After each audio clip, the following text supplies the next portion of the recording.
देर रात ठंड के मौसम में बारिश की जैसी आंधी चलने से मुकुल परेशान हो उठा। एक और रजनी को लेबर पेन और दूसरी ओर इतनी तेज तूफान।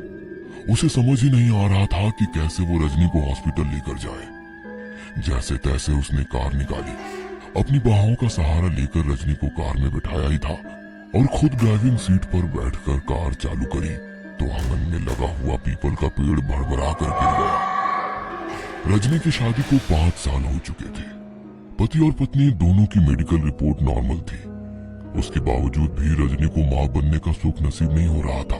देखिए, आपकी सारी रिपोर्ट नॉर्मल है। कई बार मेंटल स्ट्रेस के कारण भी प्रेगनेंसी कंसीव करने में प्रॉब्लम होती है। खासकर वर्किंग कपल तो अक्सर इस परेशानी का सामना करते हैं। मेरा ये मानना है कि यदि आप सच में अपनी फैमिली को बढ़ाने के बारे में सोच रहे हैं तो आपको कुछ समय अपने मेंटल स्ट्रेस को छोड़ना होगा। आप लोग लंबी वेकेशन पर कहीं चले जाइए और मेरी माने तो रजनी जी, आप अभी अपनी जॉब से छुट्टी ले लीजिए, क्योंकि डिलीवरी के बाद भी आपके बच्चे को आपकी ज्यादा जरूरत होगी। डॉक्टर की सारी बातें सुनकर जब रजनी और मुकुल घर लौटे तो दोनों विचार कर रहे थे कि अब क्या किया जाए। रजनी, अगर तुम जॉब छोड़ दोगी तो हमारे घर की ईएमआई और बाकी सब खर्चों का क्या होगा? हमारे पास जो सेविंग्स है वो तो हमने आगे के लिए बचा रखी है। मुकुल, हम लोग ये सब क्यों कर रहे हैं? ताकि हमारे आने वाली पीढ़ी सुखी हो सके। यदि हम उस पीढ़ी का आनंद ही नहीं ले पाएंगे तो इन सब सारे सुखों का क्या मतलब? मैंने तो सोच लिया है, अगले 5 सालों के लिए तो मैं अपनी नौकरी से रिजाइन दे रही हूँ। बाद में देखा जाएगा क्या करना है। मैंने नेट पर सर्च किया है, तुम अपनी कंपनी के लिए पुणे ऑफिस के लिए अप्लाई कर देना। हफ्ते में 3 दिन तुम लोनावला में रहकर वर्क फ्रॉम होम कर सकते हो और बाकी 3 दिन पुणे रहकर अपना काम मैनेज कर लेना। अब कुछ समय के लिए हम लोग वहीं शिफ्ट हो जाएंगे। रजनी की बात मानकर मुकुल लोनावला शिफ्ट होने के लिए मान गया। लोनावला में एक छोटा सा फ्लैट किराए पर लेकर दोनों हस्बैंड वाइफ अपनी जिंदगी में आने वाली खुशियों का इंतजार करने लगे। रजनी के फ्लैट से थोड़ी सी दूर पर एक वीरान सा बंगला था। जब भी रजनी उस बंगले के सामने से निकलती उसे ऐसा लगता मानो बंगले से उसका कोई पुराना नाता हो। बंगले के चारों ओर बगीचा उस बंगले की खूबसूरती को और बढ़ा देता था। रजनी सोचने लगी कि काश इस घर में रह पाती। उसने मुकुल से उस बंगले के बारे में बात की तो मुकुल ने कहा, अरे बड़े बंगले में रहने का किराया भी ज्यादा होगा, अभी हम उसे अफोर्ड नहीं कर पाएंगे। मगर रजनी का मन तो उस बंगले में रहने का हो गया था। जब भी उस बंगले के सामने से निकलती तो उसे ऐसा लगता जैसे कोई उसे आवाज दे रहा है। एक दिन देर रात को जब वो वॉक कर रही थी तब उस बंगले के सामने अचानक वो ठोकर लगकर गिर गई। तभी सामने से एक बुजुर्ग आदमी आया और उसे उठाकर बोला, अरे ध्यान से बेटा, कहीं चोट तो नहीं लगी? अरे नहीं नहीं सर, मैं ठीक हूँ। वो बुजुर्ग रजनी को सहारा देकर उस बंगले के अंदर ले गया। रजनी के लिए तो ये मानो एक ख्वाब के पूरे होने के जैसा था। बंगला जितना बाहर से खूबसूरत था, अंदर से भी उतना ही सुंदर था। बंगले के अंदर जाकर रजनी ने मुकुल को फोन लगाया। बातों ही बातों में उसने बंगले के मालिक से वहां रहने का अपना मन का जिक्र किया। अरे वाह, आप इस बंगले में रहना चाहती हैं? मैं खुद इस बंगले के लिए किराएदार ढूंढ रहा था। किराएदार? लेकिन क्यों? क्योंकि मैं यहाँ नहीं रहता। रजनी और मिस्टर शाह बात कर रहे थे, तब तक मुकुल भी वहां आ गया। मुकुल, क्यों ना हम लोग ये बंगला किराए पर ले ले? रजनी, फिर वही बात, कैसे समझाऊं तुमको? यदि आप इस बंगले में रहना चाहते हैं तो आप रह सकते हैं। मुझे तो किराए पर देना है ताकि इसकी देखभाल हो सके। देखिए, हम इसका किराया नहीं दे पाएंगे। अरे जो किराया आप अभी अपने फ्लैट को दे रहे हैं वही मुझे इसके लिए भी मंजूर होगा। मिस्टर शाह की बात सुनकर तो रजनी के पैर जमीन पर नहीं टिक रहे थे। ना जाने क्या आकर्षण था जो वो इस बंगले की ओर आकर्षित हुए जा रही थी। जैसे जैसे वो इस बंगले की चीजों को हाथ लगा रही थी, उसका लगाव इस बंगले की ओर बढ़ता जा रहा था। अचानक उसे महसूस हुआ कि उसके पीछे से कोई साया निकला, मगर उसने अपनी खुशी में इस बात को इग्नोर कर दिया। रजनी और मुकुल दोनों इस बंगले में शिफ्ट हो गए। अब किसी को भी इस बंगले के बारे में बताता तो लोग इसे आश्चर्य से देखते, मानो उन्होंने दुनिया का 8वां अजूबा देख लिया हो। कुछ दिन तो अच्छी तरह बीते, मगर उसके बाद रजनी को अक्सर महसूस होता कि कोई एक लड़का उसके सपनों में आकर रोता है और अपनी मुक्ति की गुहार करता है। माँ, मुझे बचा लो, प्लीज बचा लो। लड़के के शरीर पर कई सारे चोट के निशान थे। घर पर भी उसे महसूस होता कि कोई हर वक्त उसके आसपास मौजूद रहता है। रजनी ने जब ये सपना मुकुल को सुनाया तो मुकुल ने कहा, खाली दिमाग बैठी रहती हो ना, इसलिए शायद तुम्हें इस तरह के सपने आ रहे हैं। क्यों ना कुछ अच्छी किताबें पढ़ना शुरू करो ताकि तुम्हारा ध्यान भी डाइवर्ट हो और जिस काम के लिए हम यहाँ आए हैं उसमें भी मदद मिल सके। रजनी कुछ किताबें ढूंढने लगी, तभी उसके हाथ में अपनी सास की दी हुई भागवत जी आई। यही किताब ठीक रहेगी, क्योंकि मम्मी जी ने कहा था कि जीवन में कभी भी कोई परेशानी हो तो इस किताब में उसका हल जरूर मिल जाएगा। रजनी अब नियम से भागवत जी का पाठ करने लगी। 7 पाठ करने में उसे 7 दिन लगे। 7 दिन पूजा का जल उसने पीपल के पेड़ के नीचे विसर्जित किया। 7 दिन की पूजा खत्म होते ही उसे अपने भीतर एक हलचल महसूस होने लगी।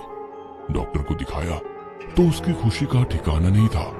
रजनी मां बनने वाली थी। अब तो मुकुल उसका और ज्यादा ध्यान रखता। वो लड़का जो अक्सर उसे परेशान नजर आता था अब शांत भाव से उसकी ओर देखता था। रजनी के मन में उसके प्रति ममता का भाव जागृत हो गया।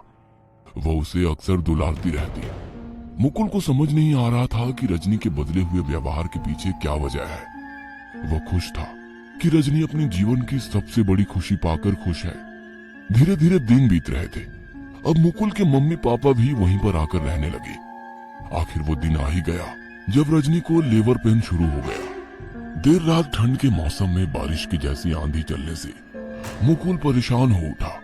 एक और रजनी को लेबर पेन और दूसरी ओर इतनी तेज तूफान। उसे समझ ही नहीं आ रहा था कि कैसे वो रजनी को हॉस्पिटल लेकर जाए। जैसे तैसे उसने कार निकाली।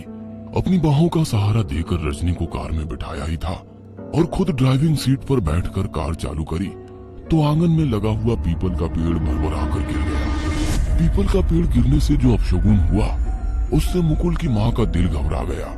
ये शुभ मौके पर इतना बड़ा अपशकुन कैसे हो गया? पीपल का पेड़ गिरना अच्छा नहीं होता। मेरा दिल घबरा रहा है। सब कुछ अच्छे से तो हो जाएगा ना? मुकुल भी अंदर से डरा हुआ था, मगर माँ को समझाते हुए बोला, माँ आप फिक्र मत करो, सब अच्छे से हो जाएगा। भगवान ने इतने दिनों के बाद हमें खुशी दी है तो वो इतना निष्ठुर नहीं होगा कि हमसे हमारी खुशियां छीने। अब ये सोचने का वक्त नहीं है माँ। रजनी की परेशानी मुझसे देखी नहीं जा रही है। चलिए इसे लेकर हॉस्पिटल चलते हैं। रजनी सारी रात लेबर पेन से गुजरती रही, मगर डॉक्टर की लाख कोशिशों के बावजूद भी डिलीवरी नहीं हुई। मिस्टर मुकुल, आपकी पत्नी काफी देर से लेबर पेन में है, मगर अभी तक डिलीवरी नहीं हुई। हमें ऑपरेशन करना होगा। अरे ऑपरेशन से बच्चा कमजोर रह जाता है। प्लीज डॉक्टर, आप कुछ समय और वेट कीजिए, शायद नॉर्मल डिलीवरी हो जाए। देखिए मैडम, रजनी जी काफी देर से लेबर पेन होने के कारण थक चुकी हैं। हम कोई और रिस्क नहीं ले सकते। ऑपरेशन करना ही होगा। देखिए मैं अभी किसी काम से घर जा रहा हूँ, अब थोड़ी देर और वेट कर लीजिए, फिर ऑपरेशन तो करना है ही। डॉक्टर से बोलकर मुकुल अपने घर आ गया। घर पर पीपल के पेड़ की सफाई करने के लिए मजदूरों को बुलाया। पीपल के पेड़ के नीचे एक कंकाल निकला।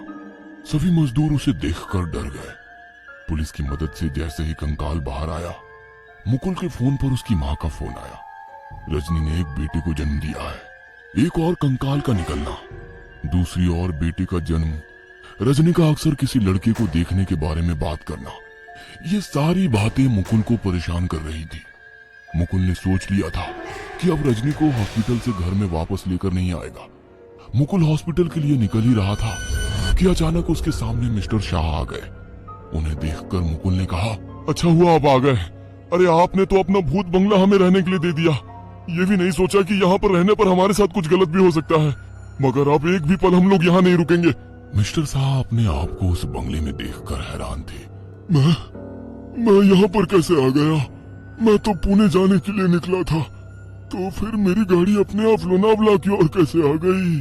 गाड़ी अपने आप आ गई मतलब? मुझे भी कुछ समझ में नहीं आ रहा। मिस्टर शाह और मुकुल दोनों एक दूसरे का चेहरा देख रहे थे। तभी पास खड़े बंगले के केयर टेकर ने भारी आवाज में कहा, भाई तुम यहाँ आए नहीं हो, लाए गए हो। माना कि तुम मेरे सौतेले भाई थे, मगर पापा ने ये जमीन मेरे नाम की थी। तुमने धोखे से मुझे मारकर यहीं गाड़ दिया और पापा की पूरी प्रॉपर्टी पर कब्जा करके बैठ गए। मगर अब और नहीं, यह घर मेरा था और मेरा ही रहेगा। चुपचाप इसके सारे पेपर मेरी माँ रजनी के नाम कर दे। नहीं नहीं, हमें कुछ नहीं चाहिए। हम इस घर में रहने वाले भी नहीं है। मेरे बच्चे पर मैं इस घर का मनहूस साया पड़ने भी नहीं दूंगा। तुम्हें डरने की जरूरत नहीं है। ये प्रॉपर्टी अब सही हाथों में रहेगी। मेरे कंकाल का अंतिम संस्कार जरूर कर देना। पुलिस के सामने मिस्टर शाह ने अपना जुर्म कबूल किया और सारी प्रॉपर्टी रजनी के नाम करके खुद जेल चले गए। रजनी को इस घर से विशेष लगाव हो गया था। अब वो लोनावला छोड़कर वापस मुंबई जाने को तैयार नहीं थी। मुकुल ने रजनी को ये सारी बातें कभी नहीं बताई। उनका बेटा भी अब 5 वर्षों का हो गया था। सब कुछ अच्छे से चल रहा था।